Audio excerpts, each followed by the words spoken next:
ദൈവത്തിൻ്റെ അതിപരിശുദ്ധ നാമം വാഴ്ത്തപ്പെടുമാറാകട്ടെ. ദൈവത്തോട് ദിവസവുമുള്ള നമ്മുടെ പ്രാർത്ഥനയിൽ നമ്മുടെ ദാരിദ്ര്യത്തെ മാറ്റുന്നതിനായിട്ട് നമുക്ക് ദൈവത്തോട് പ്രാർത്ഥിക്കാം.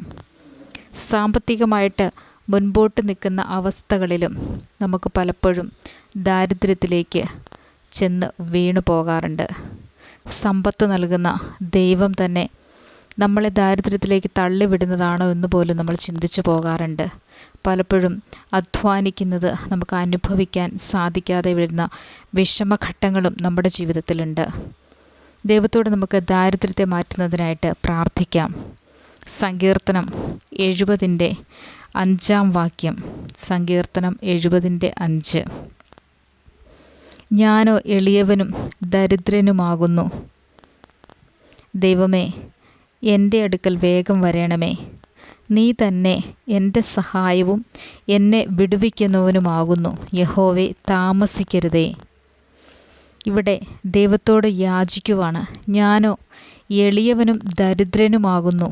നമ്മുടെ ദാരിദ്ര്യത്തിൽ നിന്നുകൊണ്ട് ദൈവത്തോട് ഇപ്രകാരം പറയുവാൻ നമുക്ക് സാധിക്കുമെങ്കിൽ, നമ്മളെ ദാരിദ്ര്യത്തിലേക്ക് തള്ളിയിട്ടതിന് നമ്മൾ പഴി പറഞ്ഞുകൊണ്ട്, കുറ്റം പറഞ്ഞുകൊണ്ട്, നിരാശയോടെ കഴിയാതെ ദൈവത്തോട് പറയുക, ഞാൻ ദരിദ്രനാകുന്നു ദൈവമേ, എൻ്റെ അടുക്കൽ വേഗം വരണം.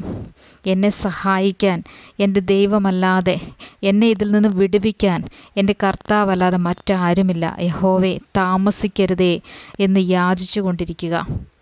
ദിവസേനയുണ്ടാകുന്ന പ്രയാസങ്ങളും പ്രശ്നങ്ങളും പ്രതിസന്ധികളും സാമ്പത്തികമായി ഉണ്ടാകുന്ന കടബാധ്യതകളുമൊക്കെ നമ്മളെ തളർത്തിക്കളയും. നിരാശയുടെ പടുകുഴിയിലേക്ക് നമ്മളെ തള്ളിയിട്ടുകൊണ്ട് ഒന്നും ചെയ്യാൻ ഉത്സാഹമില്ലാതെ നമ്മുടെ പ്രവൃത്തികളിലൊക്കെ വളരെയധികം അലസന്മാരായിട്ട് എന്താണ് ചെയ്യുന്നതെന്ന് പോലും അറിയാതെ ദൈവത്തെ വിളിക്കുവാൻ, ദൈവത്തോട് പ്രാർത്ഥിക്കുവാൻ പോലും മറന്നു പോകുന്ന അവസ്ഥകൾ നമ്മുടെ ജീവിതത്തിലുണ്ട്. ദാരിദ്ര്യം എന്നുള്ളത് സാമ്പത്തികമായിട്ട് നമ്മൾ പിന്നോക്കം പോകുന്ന അവസ്ഥ തന്നെയാണ്. നമ്മുടെ ഭക്ഷണത്തിൽ കുറവുകൾ വരുന്നുണ്ടാവുകയില്ല. പക്ഷേ നമ്മുടെ കടബാധ്യതകൾ കൂടിക്കൂടി വരുന്നതിനെയും ദാരിദ്ര്യമെന്ന് തന്നെ പറയാം. ഈ അവസ്ഥകളിൽ നമ്മുടെ കടബാധ്യതകളിന്മേൽ നമ്മുടെ ദാരിദ്ര്യം മാറ്റുന്നതിനായിട്ട് ദൈവത്തോട് നമുക്ക് പ്രാർത്ഥിക്കാം. എളിമയോടെ വളരെയധികം പാപങ്ങളെ ഏറ്റുപറഞ്ഞുകൊണ്ട് ദൈവസന്നിധിയിലേക്ക് അടുത്ത് ചെന്ന് ദൈവത്തോട് അടുത്തു വരാൻ, ദൈവമേ, എൻ്റെ അടുക്കൽ വേഗം വരണമേ, എന്നെ സഹായിപ്പാൻ ഈ ഭൂമിയിൽ മറ്റാരുമില്ല.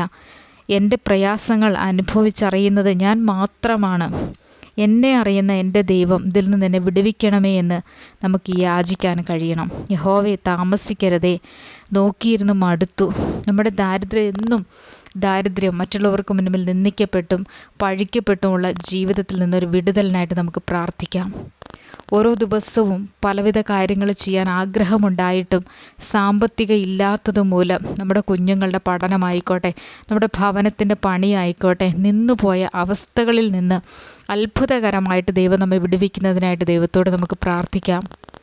ചെയ്യേണ്ടുന്ന കാര്യങ്ങളൊക്കെ യഥാവിധി ചെയ്യാതെ കുഞ്ഞുങ്ങൾക്ക് മുൻപിലും മറ്റുള്ള ആളുകൾക്ക് മുൻപിലും അയൽക്കാർക്ക് മുൻപിലും നിന്ദയാക്കപ്പെട്ടു പോകുന്നുണ്ടോ എന്നുള്ള ബന്ധുക്കൾക്ക് മുൻപിൽ, സ്വന്തം ഭവനത്തിലുള്ള ആളുകൾക്ക് മുൻപിൽ നമ്മൾ പഴിക്കപ്പെടുന്ന അവസ്ഥകളുണ്ടെങ്കിൽ ഈ അവസ്ഥയ്ക്കൊക്കെ മാറ്റം വരുന്നതിനായിട്ട്, നമ്മുടെ ദാരിദ്ര്യത്തെ മാറ്റി ദൈവം സമൃദ്ധിയായിട്ട് നമ്മെ അനുഗ്രഹിക്കുന്നതിനായിട്ട് നമുക്ക് ദൈവത്തോട് പ്രാർത്ഥിക്കാം. ഓരോ സങ്കടവും ഓരോ യാചനകളും ദൈവത്തിൻ്റെ മുൻപിലെത്തും. ദൈവം തക്ക സമയത്ത് നമ്മളെ ഉയർത്തുക തന്നെ ചെയ്യും. അമിതമായിട്ടുള്ള ആഡംബരങ്ങളോടുകൂടിയല്ല. ദൈവമേ, നമ്മളുടെ അന്നന്നത്തെ അന്നത്തിനുള്ള വക നൽകി, നമ്മുടെ സാമ്പത്തിക ബുദ്ധിമുട്ട് മാറ്റി, ദാരിദ്ര്യത്തെ മാറ്റി, കടബാധ്യതയെ മാറ്റി, സന്തോഷവും സമാധാനവുമുള്ളൊരു ജീവിതം നമുക്ക് നൽകേണ്ടതിനായിട്ട് ദൈവത്തോട് പ്രാർത്ഥിക്കാം. ദാരിദ്ര്യം കൂടി വന്നാൽ നിരാശകൾ കൂടും. അതുവഴി കുടുംബത്തിലെ സമാധാനം, സന്തോഷം എല്ലാം നമുക്ക് നഷ്ടമാകുന്ന അവസ്ഥകളാണ്. കുടുംബനാഥനാണെങ്കിൽ കുടുംബനാഥയുടെ അവസ്ഥയ്ക്കൊക്കെ മാറ്റം വരേണ്ടതിനായിട്ട് നമുക്ക് പ്രാർത്ഥിക്കാം. ഉള്ളതുപോലെ നമ്മുടെ അറിയുന്ന ദൈവത്തിൻ്റെ കരങ്ങളിലേക്ക് നമ്മെ സമർപ്പിക്കാം. പല ദിവസവും ഉണ്ടാവുന്ന പ്രശ്നങ്ങളിൽ നിന്ന് ദൈവം നമ്മെ വിടുവിക്കേണ്ടതിനായിട്ട്, നമ്മളെ സാമ്പത്തിക അവസ്ഥയ്ക്ക് മാറ്റം വരേണ്ടതിനായിട്ട് ദൈവത്തോട് പ്രാർത്ഥിക്കാം.